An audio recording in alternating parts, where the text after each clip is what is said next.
Ladies and gentlemen, welcome back to Lulua TV. Today I am here at this office. It's called Omia Foods, Fresh Tasty Nutritious. So today we are going to see what Omia does. This is an agricultural company that has been supporting West Nile with agricultural inputs, farmers from different villages and who want to exactly know what he does here. And I'll be privileged to really interview the CEO of this company. I see they have nice facilities here. And let's go and check him in his office if he's around. And I'll be really glad to find out exactly what Omia Agribusiness does. And you'll want to stick with me up to the end of this interview. Yes. Yes, you're welcome, Mark. Thank you. Thank you. Very good. How are you, my to brother? see you. I'm okay. How are you Hey, doing? I'm okay. Please, you're welcome. Thank you. Take a seat. Let me just be here. Please. Make sure you showcase this gentleman to the viewers because he's a very important person Thank you. to our video or our vlog today, and of course to West Nile.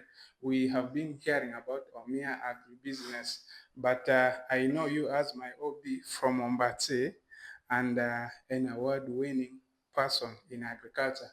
But today I need to find more from you. So you may want to briefly introduce yourself to our viewers and of course the world. Thank you so much. No, so actually, it's my elder brother who was at Omachi. He's called Omia Juvenile, but I think that Okay. is a very good place to start. Yeah. He personally supported me through my education. Okay. From O level to A level, I think even up to the university, he supported me. Okay. But hey, I'm Razaki Omia. I'm the CEO and founder at Omia Agribusiness Women Group Limited. I was born and raised in Yumbe. Yumbe is one of the districts in West Nile. Yeah. And I studied there. I lived in a farming household. My dad was a chairperson of the Cotton Farmers Cooperative Union.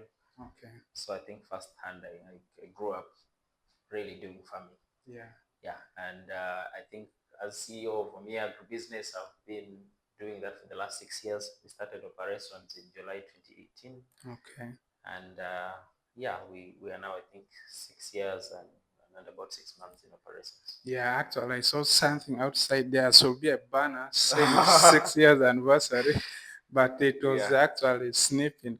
But again, back to you. What really inspired you to venture into agriculture? Yeah, so I think I started talking about it. I grew up in a farming household, and I think growing up, I could remember in the morning, and even when we came back from the school in the evening, we could go back to the farm, and that really meant that everything we needed at home, from the basic food to housing to our school fees, medical care, everything, we were deriving all that from the income we got from farming. And I saw some of the challenges that my family was facing, that the community where I grew up was facing when it comes to increasing production and productivity at farm level. And when I got very lucky after my A level, I got a government sponsorship to do Bachelor of Science in Agriculture degree at Makerere University. So the 4 years at Makerere University exposed me to the different levels at which people can do agribusiness. Agribusiness meaning really farming as a business, making money out of it. So I could relate what I learned there from my background when I was growing up. And even now, I got more knowledge when I went to Israel for a 1-year diploma program. And I even got to see innovation in agriculture at a whole other level. Yeah. So when I came back from Israel, I got a job in Kampala. My first job, I was working with ABI. ABI is an organization that supports, ABI is Agricultural Business Initiative. So they support agribusinesses with access to grants and also to loans, but typically financing agribusiness. Then it even exposed me more to, okay, practically in the field, how do agribusinesses run? How do agribusinesses make money? And but I was not fulfilled in my job in Kampala because very well I knew where I grew up from. I knew the conditions here. I knew the challenges here. Yeah. So I was forced, after just working for 9 months for ABI, the Agricultural Business Initiative, to leave Kampala, and I came to Arua, I think in May 2018. Yeah. And I started operations for Omia Agribusiness Development Group Limited using my little savings. And of course, I also had some other support from my brother, Yumbe District, Okay. to start operations for Omia Agribusiness Development Group Limited in July 2018 with just about $1,000, which is like about 3,700,000 shillings by then. And that's how That was a Omia lot of Agribusiness money started. by then. By So the it's influenced by a lot of factors. My background in agriculture, but also where I grew up and seeing the challenges in farming and a lot of other things. And the other reason is also that in 1998, when I was just 6 years old, I lost my father during the UNRF2 rebel activity in Yumbe. They killed my father. And I also firsthand saw the impact that conflict has on families. So now with all the refugee crisis that's happening in West Nile as well, it even now gave me more reason to come back home and start something that can support communities that are living in those conditions. Yeah, that's quite really inspiring story from the CEO of Omia Agribusiness.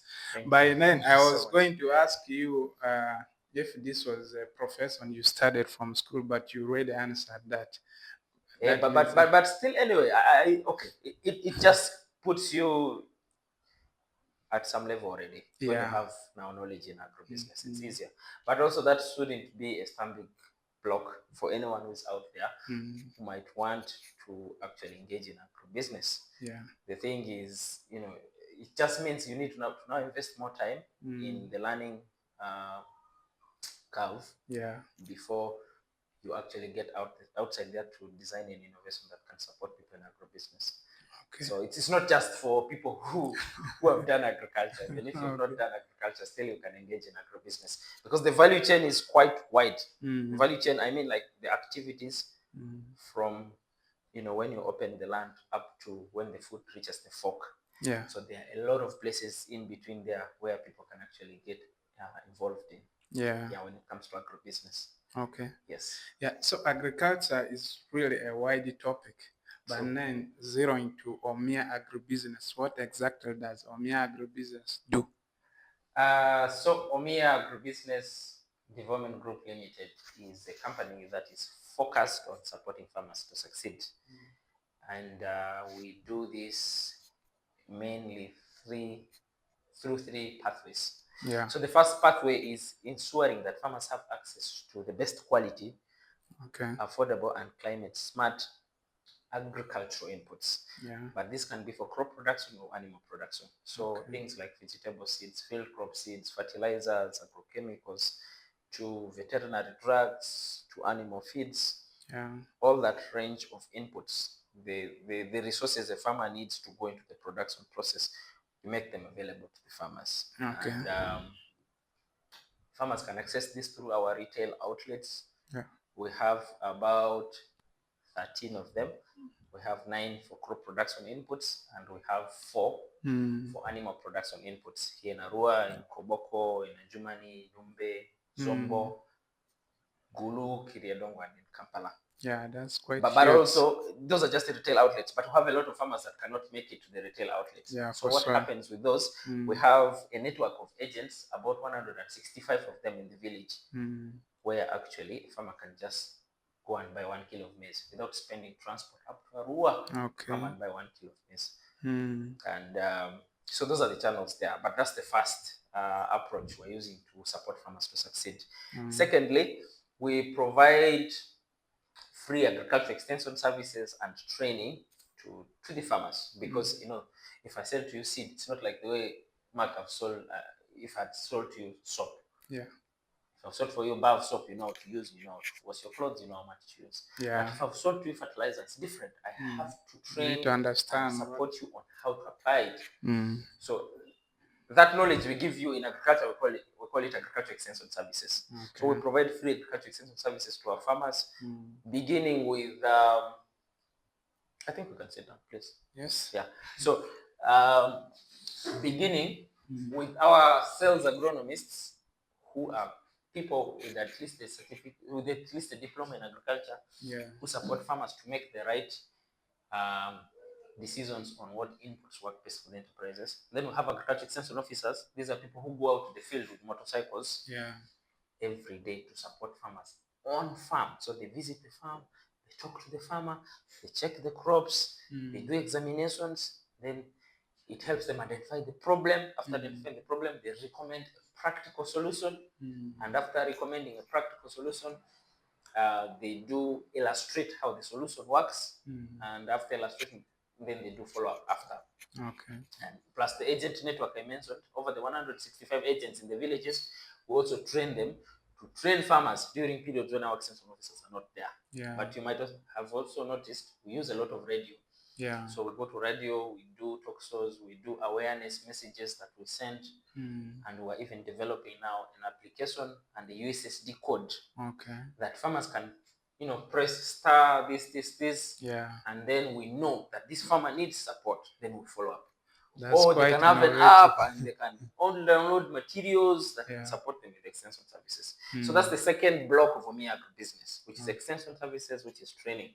And I think that is what makes us different from the market. We focus on supporting farmers with the right training, with the right extension services. Then the third, which completes the process, is access to profitable and reliable markets for the output. And we have a dedicated brand name called Omia Foods. I think you saw it when you were coming in. So Omia Foods is not an independent company. It's a brand that is under Omia Agribusiness Development Group Limited. So what Omia Foods does is, first of all, to train farmers to meet market quality requirements. That you're growing tomatoes, but are these the tomatoes the market wants? How are you taking care of them? Does the market buy in boxes or they buy in kilos? Where are the markets that you can sell it to? Which are the months which are best for you as a farmer to grow these tomatoes? Do you need to grow them in March? Do you need to grow them in July? So this is Omia Foods team. They are focused on supporting farmers in that area of marketing. Then Omia Foods also buys back from farmers. So we buy fruits, vegetables, we buy back grain, we buy back chicken, we buy back eggs from farmers. And once we buy this back from farmers, we add, you know, not a lot of value. All we do is clean it and keep it, store it. We have a cold room for the vegetables and fruits. Things like grains, we only sort and clean. And then after that, we sell to other markets. To market vendors, we sell to the public. And we also sell to exporters as well. We also sell to hotels, especially chicken. We also sell a lot of eggs to retailers in the different villages, the dukas. So because, you know, when a farmer has inputs and they have training, they produce high yields.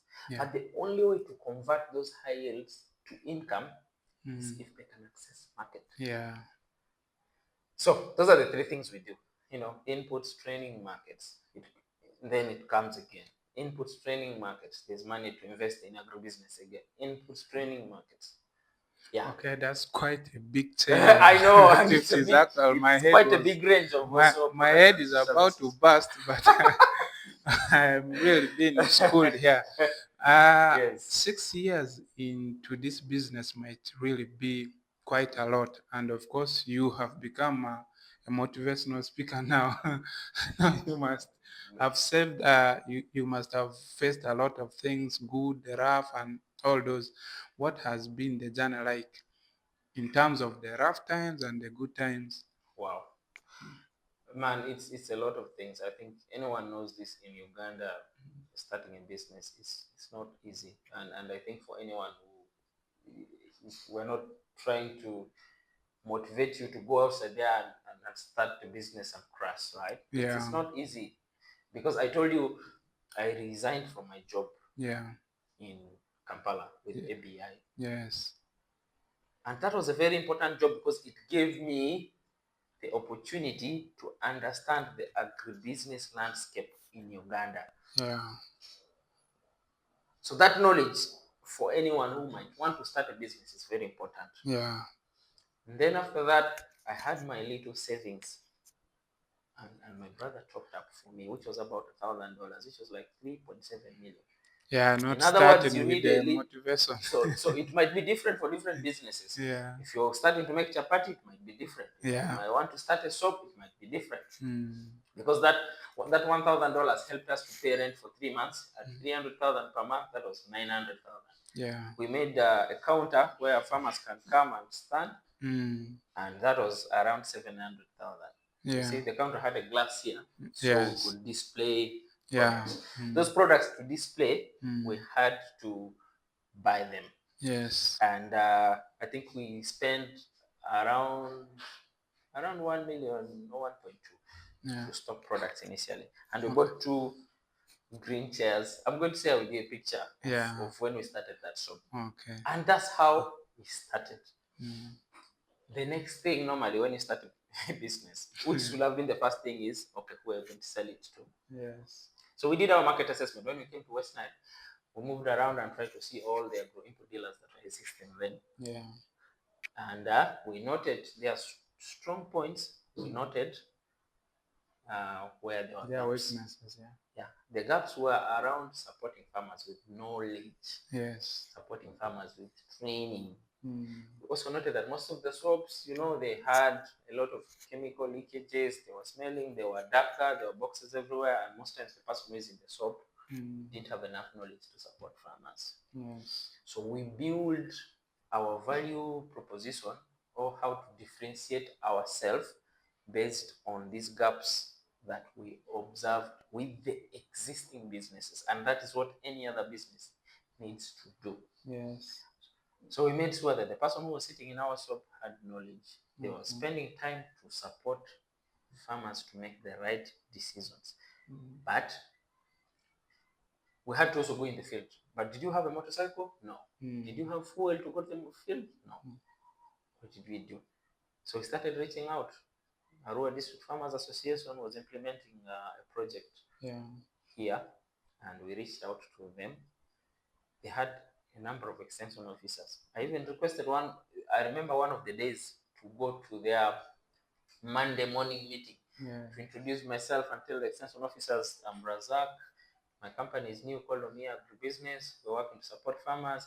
So if you have trainings, or if you're going to the field, please, I can come with you. Yeah. We can do joint trainings, and we can visit the field together. Yeah. The same thing I did with government agriculture extension officers. They're called agricultural officers. Yes. So you go to the district production and marketing officer or the district agriculture officer and ask for the list of all the agricultural extension officers, so that you can still tap into their network or the farmers they're supporting, and even their NGOs that are implementing agricultural projects. They already have livelihood officers.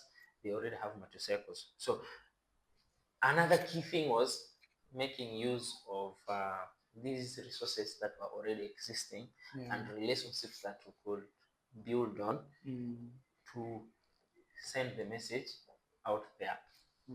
And it's actually through one of those networks that one of our very early farmers by then, I think, Ann Hope, I think. Yeah.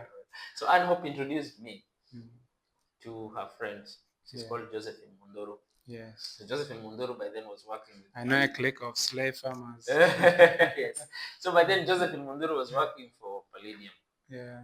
So she linked me to Palladium. Palladium was implementing a Northern Uganda project by then, supporting agribusinesses to operate in difficult markets. Yes. Like, for example, West Nile.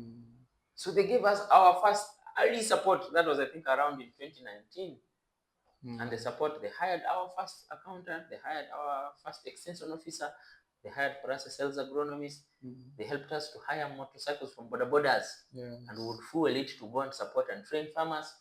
Our first set of actually radio awareness messages and also radio talk shows. So somehow people started to know that we are present. Yes. Even they got us by the hand and took us to the seed company and introduced and say, you see Omia here, they're still new. If they need things extra on credit, please you give them. If they don't pay, come to us. So like they helped us to build some of those relationships on top of the ones who are struggling with earlier. Yeah. To start growing the business. And I think from then, that's when they said the rest is history, right? Because from there we expanded to Zombo in Paida. Then from Paida we went to Yumbe. After Yumbe we went to Ajumani. Then from Ajumani we went to Kiriandongo. Yes. Then from Kiriandongo we came to Gulu. Then Koboko, then Kampala. Like that. Okay. So that's how eventually we have grown. But of course, we with support with a lot of partners that are interested in seeing agribusiness work in difficult markets, but also with a very strong support from our farmers, that believed us, that trusted us, that started to buy back from us, started buy inputs from us. Okay. So that has been the story, and we've kept growing. I think as we ended this year, I think yesterday and the other day we were for our team building here in Arua. And our staff numbers have now grown to 78 full-time staff. And these are all young people. That's quite a large number. Every day they wake up every day to support their communities, to produce and to earn more from agribusiness. Yes. Yeah, now, seen from your story, you are already providing a living for so many people. If you talk of 78 numbers that are directly benefiting from Omia as employees, that means this is a big deal. It's actually what we should really impress as West Nilers. But now that you have gone to the fields, different villages, different areas, what is the best agricultural practice for our weather here in West Nile specifically? Okay, so thank you so much. So we are, living at a time when the climate is changing, right? Yeah. When I was growing up in Yumbe, we were very sure, almost, that around March, the rainfall season starts. Yes. And from March to June, you're growing crops, you're harvesting them around June. There's a short dry season at June, then July, the next season starts up to November. So we had 2 full seasons, and our people, we are though using varieties that were not very innovative, but they were making a good living. Yes. So the circumstances now, I think for this year, you even knew rains only started becoming regular towards end of June. Yeah. And they came up to November. Yes. Now we don't have rain. So it's like now we have one long season. Yes. So what are the practices that we are encouraging our farmers to adopt? So this is what we call climate smart agricultural practices. And among climate smart agricultural practices, the first thing is that they should adopt crop varieties that are tolerant to heat, that are tolerant to drought, that are maturing faster, that are tolerant to diseases, because with the changes in climate also comes increased incidence of pests and diseases of the plants. Okay. So that's the first thing. The second is that we have to go back and we have to protect our soils. And the only way to protect our soils is to enrich them with organic matter. And enriching soils with organic matter helps improve its physical properties, like ability to hold more water, so that even if rains delay, it can still provide water to the plant. It also means that the soil is able to retain nutrients, that the soil can harbor more living organisms to support your crop to grow. And apart from the soil, there's also what we call soil and water conservation practices, things like mulch your soil, do raised beds, and several other soil and water conservation practices. Yes. The other one is for our farmers to start thinking of adopting irrigation. Yes. Because we all know that crops need water, they don't need rain. Yes. But the challenge is the communities where we're working, they don't have the disposable income that can enable them to afford irrigation equipment. Because irrigation equipment are quite expensive, whether it's fuel pump or whether it's solar water pumps. So what are we doing? We're partnering with solar irrigation companies, like Tulima Solar, like Sun Culture, like Akvo, like a lot of others, Yes. and Spring Tech. So what we're doing with them is we're trying to make it affordable to farmers, because they have different options of payment for farmers. Yes. So a farmer can acquire a pump as a group, or a farmer can make initial deposit, they take the pump, and then as they're producing, then they keep paying for the pump. Okay. And it enables our farmers to adapt to the changing weather conditions.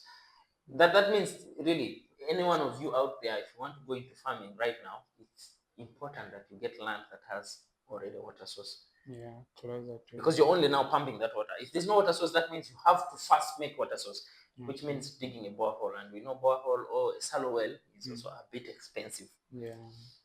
And the other practices we would advise farmers is, if you want to do commercial agriculture, then produce for the market. Produce for the market means you start from the market. Yes. Before production. Most of us just produce, then they sell. Okay. But it's different when you're producing for the market. When you produce for the market, you go to a raw market and you can talk to the traders and ask them. In English, it means what type of tomato variety do you people buy in this market? Yeah. They tell you, I want a sea life one, or I want Ansol F1, or I want a tomato that looks like this. Then you can ask Omia Agribusiness, which tomato looks like this? We'll tell you it's this variety. Yes. Then you buy that seed. It's what you plant. That means by the time you are harvesting, you already growing a relevant product for the market. For the market. Yeah. The same thing with all other crops. Yeah. So that's what I also urge our people to do when it comes to engaging in agriculture. Okay. Then it's important to invest in knowledge. Investing in knowledge, like, it's proven that people that have experience before engaging in any business, yes, they succeed more than those that don't. Yeah, for sure. And we have that knowledge here for free at Omia Agribusiness. We don't charge for it, so the only thing is just have to get interested and get in touch with us. And plus, a lot of other climate smart agricultural practices that I might not exhaust in this video. Yeah, actually, you have really said a lot, and I've run out of questions. No, please. Okay, personally, if you had not gone into agriculture, where do you think you could be? Oh, so I did tell you this earlier, I think in the beginning. So in A level, I did my O level in Yumbe in my home district. Okay. So my brother promised me. By then I was under a scholarship of FAWE. FAWE is from Forum for African Women Educationalists. So when I finished senior 4 under that scholarship, my brother said, if you pass very well, I'll take you to school in Kampala. And then I made sure I got 17 aggregates in best 8. Yeah. I got the admission to Chibule SS. Then I asked my brother, hey, the admission is here, so what next? So he actually paid my school fees in Chibule SS. So when I finished from Chibule SS, I was doing PCBM, I was doing physics, chemistry, biology, and math, all the 4. Yeah. And I think that year I got 22 points. But the cutoff points for medicine were very high that year. So all I ever wanted to do, I think, before then was medicine. So I missed government scholarship by 0.02. They ended up giving me my 4th choice, which was agriculture. And I was a bit frustrated. But I think now I see what God meant to do, right? Sounds like destiny. So I don't know. Yeah, so I'm here anyways. But I think I would be a medical doctor still. So really supporting communities with health challenges. Yeah, maybe through entrepreneurship still, but if I'm to now ever choose again, I think I'll still choose agribusiness. Okay. I like the impact you see in communities. Yes. through that we're able to achieve through agribusiness. Yeah, it's quite fulfilling that whatever thing you do is actually supporting the community where you actually come from. But now, what advice can you give to a young person out there who has been admiring you? Because we hear about Omia, and so many of us admire you personally. What advice can you give to us? Man, that's a very difficult question. Yeah. But I think really to start with, you should always believe in yourself. I think the big things we see across the world is not meant for some people. Yes. I really think all of us have the potential in ourselves to create something that can work for you and your family, but also something that can cause change in the communities where we stay. Yes. And for those that might be looking forward to exploring the waters in entrepreneurship, it's the steps that I mentioned. Yeah. That for anything you want to do, go into the market, and after you've identified the problem, that this is the problem I want to solve in Arua, Yes. for example, go in the market and find out what is already being done about it. Yes. Okay, if it's agro inputs, who are the people doing agro inputs? List them 1, 2, 3, 4, 5, 6, 7. Yeah. Visit them. Try to see what is making them exceptional in the business, and try to see what are the things that they are not carefully looking at when it comes to the market they are serving. In this case, Arua market or West Nile market. Yes. That, as a young person, will help you clearly see what are the gaps that they need to invest in, and those gaps become, now when you start your own business, become your value proposition. Yes. Become what differentiates you, become why a farmer would choose, or the market would choose to work with you, but not the other people. Yeah. And once you have a very well crafted value proposition, you need to start small. Nothing, starts big. Yes. You start very small, and make sure you have a lot of discipline. Discipline throughout. I think the journey is very, very important. Yes. Whether you're tired, you're exhausted today, don't feel like doing it, or you have to force yourself every day to consistently keep refining your value proposition, continue offering value to the market that you're serving. Yes. And I'm telling you, there's going to be someone who's going to notice you. Yeah. There's going to be someone who is going to see you, they're going to see the challenges you're going through, they're going to believe in you, and they're going to link you to other people that can actually make your journey a whole lot easier. Yes. And when that happens, now you need to also, it calls for a new you to start knowing how to create, how to manage those relationships, how to nurture those relationships, how to be honest about how you're going to deal with the people that are in those relationships. Yes. And the key thing I want to say with the other young people is relationships and trust is like everything else. Yes. For example, in the early stages, we didn't have money to stock inputs in our shops. Yeah. We had to go and talk to the seed companies and consistently buy from one seed company, maybe 3, 4, 5 times, and maybe the other time you tell them, no, I need things for 1 million, but I have here 600. Yeah. Can I pay 600 and I take the things? I pay your 400,000 in 3 days. Yes. Then after 3 days, you make sure you pay. Yeah. Or even do your best and pay after 1 day. Yes. They expect, in their heart, they're expecting after 3 days, but then after 1 day you've paid. Yeah. You've already bought a lot of trust inside them. Yeah. So if you do that with 4, 5, 7 companies through whom you're sourcing different products, you've already unlocked working capital of maybe 5, 7 million at zero interest rate. And I can tell you, by the way, for us at Omia Agribusiness now, with most of the seed companies, there are even those that give us up to 250 million Uganda cedis stock. Yeah. with zero upfront payment. Because of the trust. We sell the product, then we keep paying them back. Yeah. If you went to a bank and asked for that, they'll give you maybe at 28% per month. If you divide it for 28% per year, per annum. If you divide it for 12 months, that's like around 2 point something or 3 it's 2 point something per month. If you multiply 250 million at around 2 to 3%, that's a lot of money. But you've unlocked it because of a relationship. The same thing with partners that will want to support you, even customers as well. There are customers who can even give you money now and say, please bring the product tomorrow. You use their money to send and buy a product, and then so a lot of I think in fundraising they call it bootstrapping. Bootstrapping is like literally you're lifting yourself. You're lifting.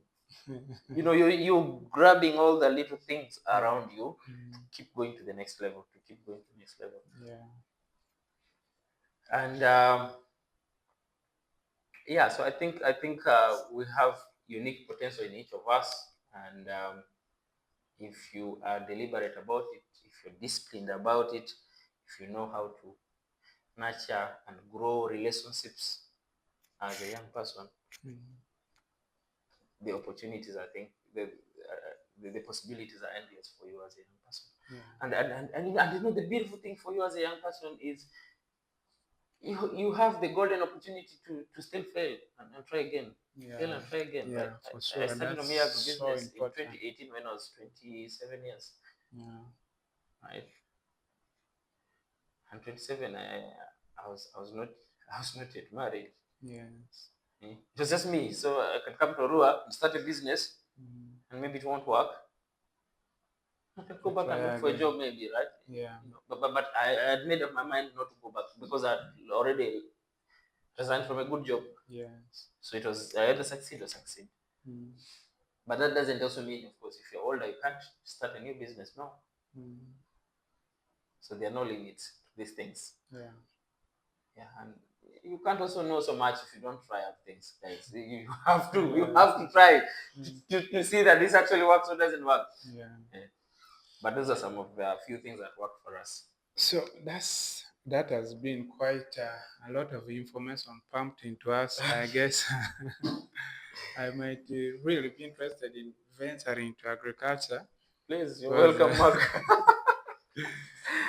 I'm really honored to have your time up to this time. I've been holding you here for a very long time to pass an important information to our people out there who really admire Omia Agribusiness. And so many people actually see agriculture as a business for the poor because they know in the villages it's all about getting your hoe, going to dig, then you wait for maybe a whole year to harvest and you eat.